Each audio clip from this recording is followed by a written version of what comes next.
Namo Fundamental Teacher Shakyamuni Buddha. Namo Fundamental Teacher Shakyamuni Buddha. Namo Fundamental Teacher Shakyamuni Buddha. The Dharma, infinitely profound and subtle, is rarely encountered even in a million kalpas. Now we are able to hear, study, and follow it. May we fully realize the Tathagata's true meaning. Previously, Shifu has explained the line in the Heart Sutra, no ignorance or ending of ignorance, and so forth. And that is about the 12 nidanas, or the 12 links of interdependence. And specifically, it is about the prajna view of the 12 links. And through the 12 links, we understand the mechanism, the process of how karma works in our past, present, and future. Now we come to the next line in the Heart Sutra, which is, there is no suffering, no cause, no extinction, no path. This line refers to another fundamental teaching of the Buddha Dharma, which is the Four Noble Truths. The Four Noble Truths is absolutely the foundation of all the Buddha's teachings. What are the Four Noble Truths? The truth of suffering, the truth of dukkha, and the truth of the causes of dukkha, and the truth of the extinction of dukkha, and the truth of the path to the extinction of dukkha.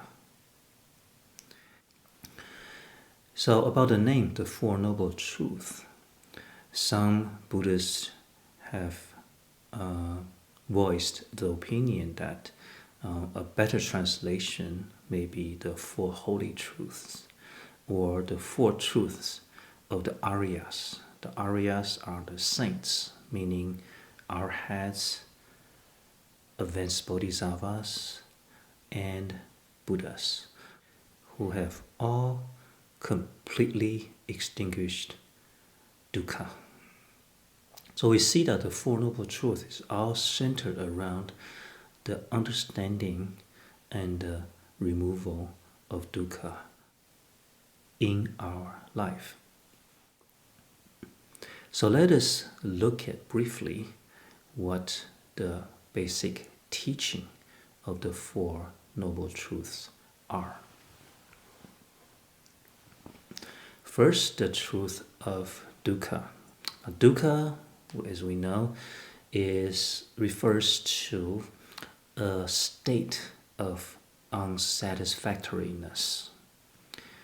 It could be a small thing that makes us annoyed, or it could be a huge thing that makes us suffer a great deal. So every single one of us, almost every day in our lives, we encounter some form of dukkha. So the truth of dukkha, the first noble truth, is that there exists dukkha in our lives. Every single person, regardless of who you are.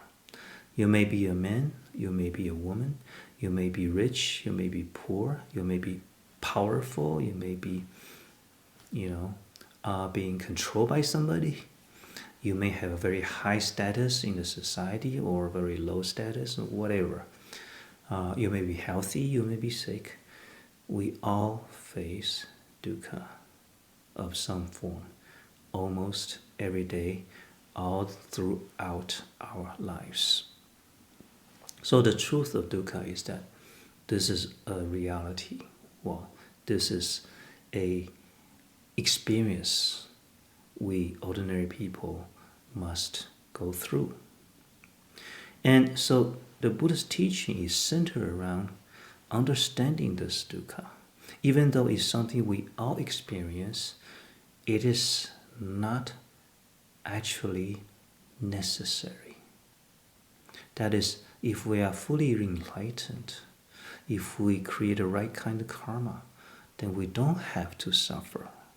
And that's the key discovery of the Buddha. So the first noble truth says that every single person, well, not just people, animals, other sentient beings, as long as the being is not fully enlightened, they all face dukkha.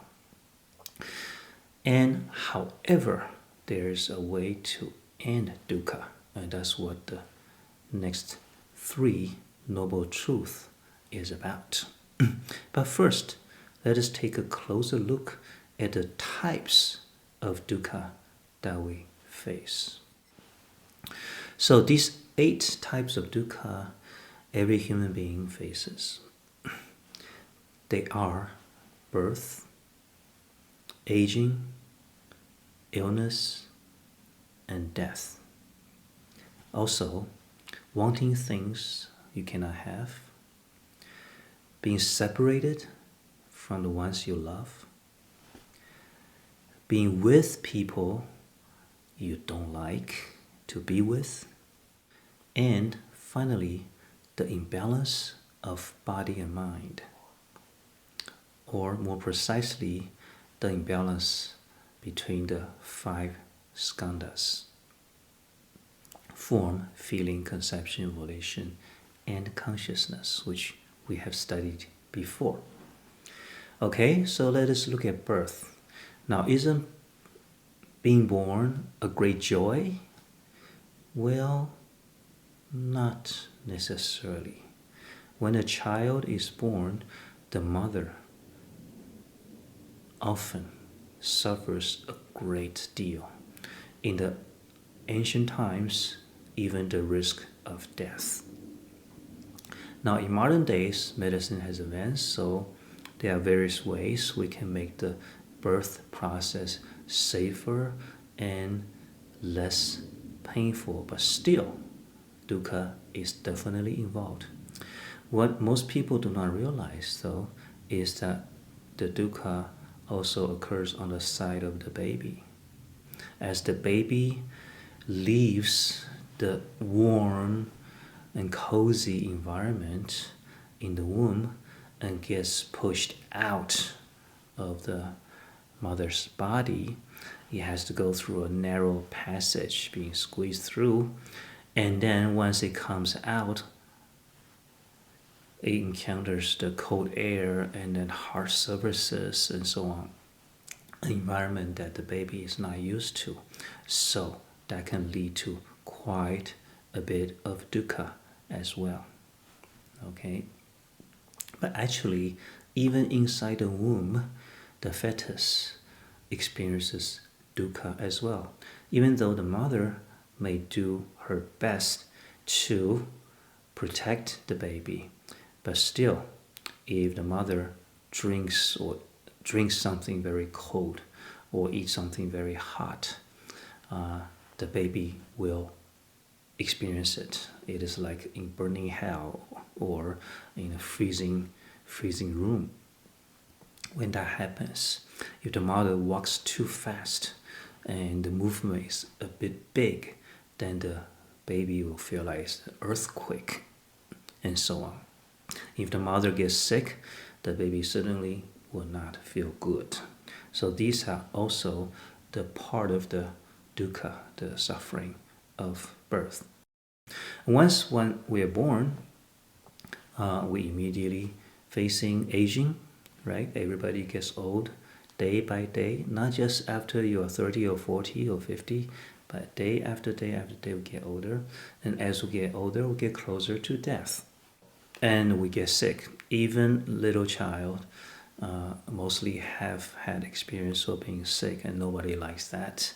Even if it's a slight cold or fever, that is quite an unhappy experience. So aging and illness, everybody is familiar with these dukkha. And of course, death is probably the greatest dukkha we face. A lot of people have fear of it. Some people may not fear it, but then it's usually never a peaceful experience unless one is very blessed with a lot of good karma, merits from the good karma, or somebody who is very advanced in samadhi. They may be able to go very peacefully. But many people experience the separation of the earth, wind, and fire and water, the various parts of the body as they go through death. So it's a dukkha process. All right, so these four refers to the physical aspect of our life and is filled with dukkha. And the next three are concerned with the mental aspect, the mental dukkha that we experience, wanting things we cannot have. Even little child have things they want, candy, or some toy the neighbor has and so on. But then, they don't always get it, right? Even if they get everything they want, that may not be a good thing, right? As we get older, we just change our object of desire. We have other things that we want, and almost everybody have things that they want that they cannot have. Another dukkha is the separation of ones you love. You want to be together with this person, whether it's your husband and wife, or whether it's your family member, whether it's your good friend, and so on. Sooner or later, the two of you must part with each other, right? Even if you stay together your whole life, one of you is going to die first. And mostly happens that the separation occurs. Every single person you love and care about will be separated from you in the course of your life. And the opposite of that is being with people you don't like. You can probably remember some classmate when you were really young who just liked to make fun of you, and you really didn't like being with that person. Yet you had to sit through the whole year or whole semester with that person, right? As we get older, it's the same. There's always people you are not so crazy about, but you have to somehow put up with, right? Unless you become a very good Buddhist, you learn how to deal with that situation. And finally, there is that imbalance of the five skandhas. What that means is that our mind and body sometimes is not in balance. So let's say our mind is very stressed because of something. That can stress out the physical body as well. Or some changes in the body can affect your mental state. For example, teenagers, as they become adolescent, as they grow, their body is changing quickly into the body of an adult. But their mental state doesn't change so fast. You're still a young person. And so that creates an imbalance of body and mind. And we often see teenagers, they go through the stage where they become very rebellious, and they don't want to listen to their parents anymore, and they seem to be against everything you do, or their emotions fluctuate up and down, and so on. A lot of times they cannot help it because they're going through this imbalance of the five skandhas, the imbalance of body and mind. Okay? So these are the 8 types of dukkha that pretty much every person will experience. So is this a truth of life? I think everybody can agree. this truth that there is dukkha in everyone's life. Now, why does the Heart Sutra then says there is no suffering? Isn't that interesting? I mean, the Four Noble Truths is a fundamental teaching, a fundamental truth of Buddhism. But now the Heart Sutra says there's no suffering.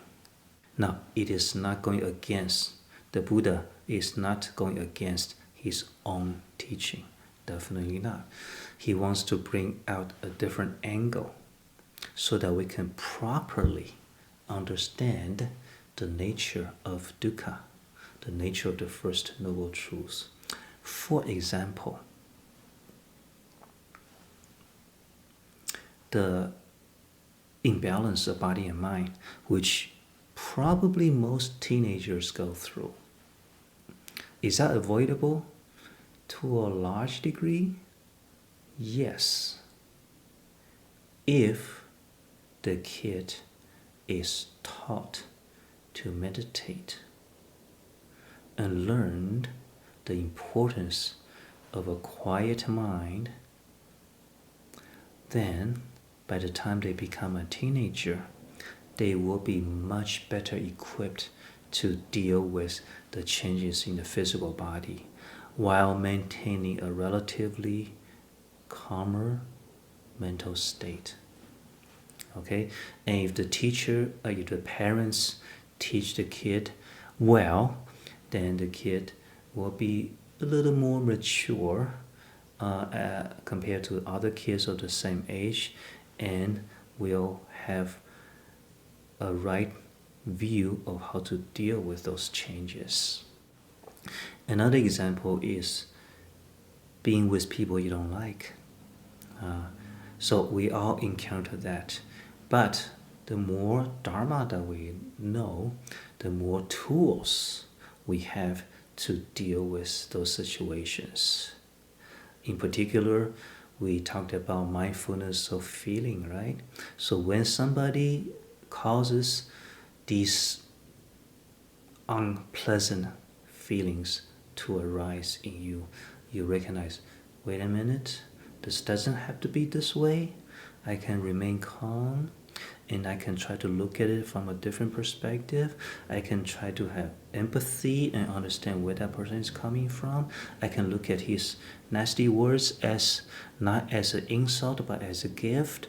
So all these various tools we have talked about already. Then, to a very large degree, that suffering is greatly diminished.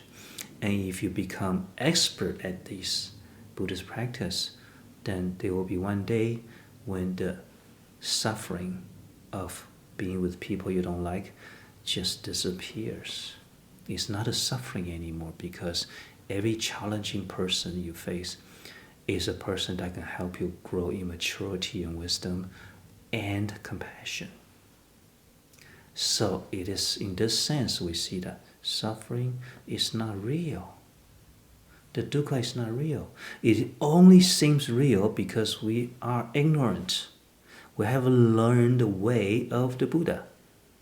If we do learn and practice the way of the Buddha, then it is not suffering. For somebody who's older and very mature and have dealt with all kinds of people, even if that person is not a Buddhist, he or she probably won't view that being with challenging people as a dukkha, because they are so experienced in dealing with them, right? You probably know a person like that. So every single one of these 8 types of suffering doesn't have to be suffering. Now, let's think about this. The last 4 are related to our mind, mental suffering. We can use our perspective to turn that around. Yeah, being separated from the ones you love and wanting things you cannot have. You can think about how to use the Buddhist teaching to turn that suffering to 0, to no suffering. But what about physical suffering? Let's say we walk and we take a fall and then we hurt ourselves. We bleed a little. That is suffering. You can't use your mind to get rid of that. Or can you? That is a lot harder to get rid of the physical suffering. But there are still ways. For example, Shifu already mentioned that when you die, when a person dies, it's rare that a person goes in peace. But there are ways. Do a lot of good deeds. Don't kill other sentient beings. And practice meditation. When we are sufficiently advanced in all these practices, it becomes quite possible to end this part of our life, this section of our life, to go away in peace. So death does not have to be a suffering. And illness, we have also talked about illness. A lot of times, the suffering from the illness is mental. So if we can at least clear away the mental part, then the actual physical suffering will also be reduced. And then if we have a strong meditation practice, even that physical suffering can be eliminated. Okay, so it is possible. What about birth? When you are just a baby, you haven't had a chance to learn any Buddhism yet, not to mention meditation practice, right? Well, that is true for most people. But for advanced bodhisattvas, it is even possible to take a rebirth with the mind fully aware of its previous practice and the Dharma. And that's advanced bodhisattva. Okay, so all the 8 types of suffering can be eliminated. That is why suffering exists for ordinary people, definitely, but then it can be eliminated, so it's not real. The nature of suffering is empty. Now let us look at the second noble truth. By the way, these teachings are available in the textbook by Zhongtai Chan Monastery and its associated Zen centers. Shifu have listed the corresponding chapters in this textbook. It's called Essentials of Buddha Dharma, a textbook for Zhongtai meditation classes, Chan Buddhism Level 1. And previous talk, the 12 links, is the text is in the Level 3 textbook. Although Shifu went into more details than the textbook had about the 12 links. But here in the Four Noble Truths, Shifu is not going to go into a great number of detail. Okay? A lot of you have already studied this. And also, the purpose of the Heart Sutra is to understand the Prajna view. Okay, the second noble truth is the truth of the causes of suffering. What are the causes of suffering? This is actually a very, very important thing that the Buddha discovered. Because for most of us, if we were given the task to find out the source of all suffering, I would say probably 99% of the people will not be able to find the answer. But Buddha, being such a wise person, he was able to penetrate to the core and teach us the fundamental causes of suffering. Now here we will put it briefly. We can put them into 2 categories. 1, false views, and 2, false thoughts. What are false views? False views refers to ourselves, looking at people and at the world, our perception, the way we look at them, the way we understand is mistaken, erroneous. We don't see the reality. Okay, for example, when somebody insults us, we think that that person has done injustice to me, and then I'm suffering because of him. That is a wrong perception. We have explained this before. With the right perception, right view, then we can eliminate a lot of associated suffering. False views are the very root of all of our suffering. However, there are so many hundreds and thousands of different false views, and Buddha even went through a process of categorizing for us what are the most fundamental false views.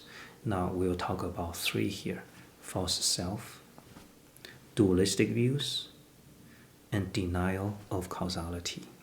So false self we have discussed quite a bit. We think that the I is a substantial, permanent entity. All of that is wrong, and we have provided the alternative, better perspective of impermanence, interdependence, and incomplete control. Using these three perspectives to examine our existence, we will come to a better, clearer understanding of the self. So false self is at the core of all the false views. Another is dualistic views. That means that we look at things as either black and white, right or wrong. If you are arguing if you have a different opinion with me, and if you're right and I must be wrong, if I'm right, you must be wrong. These are examples of dualistic views. Okay, to look at suffering as necessarily bad and pleasure as necessarily good, these are also dualistic views. The reality is that the two sides are so intermixed with each other, and changing your perspective, you can turn suffering into a stepping stone for enlightenment. Okay, so the opposite of dualistic view is the non-dualistic perception of the nature of this world. We will have to talk about this later. And the third type of false view is denial of causality. That means a person doesn't understand the law of causality, doesn't care about karma and its consequences, thinking that if I can get away with what I'm doing, as long as it brings me some cash, brings me some happiness, as long as I can overpower you and you are too weak to fight back, then it's something I can do. Yeah.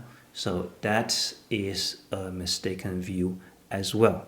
So these three are very much the foundation of all the false views, and all the other hundreds of false views will be variations or corollaries of this. And the second type of the causes of suffering, or klesha, we call it klesha. Klesha is a Sanskrit word meaning affliction. We use this word klesha or affliction to refer to all kinds of causes of suffering. The things that our mind is doing wrong. That's what it is. So there's the false views and there's the false thoughts. False thoughts are the thought process, the thought pattern that emanates from these false views. For example, a false view is that if you criticize me, then you are bad to me, and then you hurt me. That's a false view. Now, when we have that kind of view, then the thought process that follows, okay, you are trying to hurt me, you are not good for me, and I'm gonna fight back, I'm gonna revenge, I'm gonna make you look bad, whatever. The thought process that continues is what Shifu is saying, is what Shifu is calling the the false thoughts. Okay, so the thought stream, the subsequent thoughts, the thinking process that is based on the particular false view. So false views and false thoughts together constitute how we live our life, how we look at ourselves and how we look at people and how we look at the world, and that creates the experience we have in this world, and that experience will be filled with suffering, be filled with dukkha. The most prominent examples of false thoughts are thoughts of greed, anger, ignorance, pride, and doubt. Now, these are pretty obvious, and you can think about it on your own, how these thoughts affect your living quality. Now, on the other hand, if we turn this around, so the Heart Sutra says, no cause. What do you mean, no cause? Because suffering is empty. And so these false views are also elusive. Now, once you hear the right teaching, or maybe you come to see the truth yourself, you change your perspective, and you look back at how you used to look at that person who likes to criticize you. Right now, with the Buddhist practice or with your own experience, you come to realize, hey, those people who challenge me, those people who criticize me all the time, these are my best friends. They help me grow better and better and better. When you change your perspective, those are not suffering anymore. And when you look back at the previous false view, it's like a dream, isn't it? Oh, how could I think that? When I was younger, it's so silly, and it's not within you anymore, right? Just like this, you flip, and the suffering changes. So, the causes of suffering, the false views and the false thoughts, are something you can change. They are not solid, they are not substantial. They can be turned around, in some cases, overnight or in a second. Now, typically, false thoughts takes longer to change because they are the thought patterns. They constitute part of our personality. We're so used to think this way. And now, even if we're able to turn a false view into the right view, the right understanding, it may still take us a few days, a few months, even years to change that thought pattern around. But we will be able to do that. All right? And when we do, then the suffering associated with that goes away. And this goes to the very core of suffering. It's not like we deal with this situation now, and then when it happens again, we suffer again. No. If we have the right understanding and the right thought, then you deal with this once, you don't suffer, and you will never be afraid of similar situations again, because you just get better and better. Eventually, there's no suffering, no challenge even. Now, we will stop here. Let us review what we have learned today. Shifu talked about the next line in the Heart Sutra. There is no suffering, no cause, no extinction, no path. This is referring to the Four Noble Truths. So we talked about the first two Noble Truths, which is the truth of suffering, and there are 8 types of dukkha. What are the 8 types of dukkha? And why did Shifu say that the suffering is not real? How is it that we can turn the suffering around? If suffering were real, it would be suffering for everybody every time it happens. But that is not true. Why is it not true?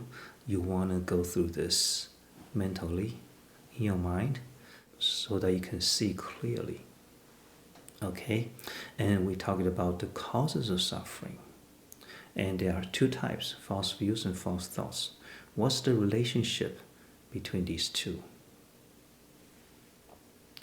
And how do they lead to a life of suffering? And how we can turn this around so that false views become right view and false thoughts become right thinking, right thought, right thinking. And when that happens, you look back at the past, how you used to think about things and think about people, you see that it's nothing but a dream, isn't it? There's no substance to the way I used to think erroneously. Okay, so next time we will continue with the rest of the Four Noble Truths. Let us make a dedication. May the merits of our deeds reach every part of the world. Sentient beings, large and small, all attain enlightenment.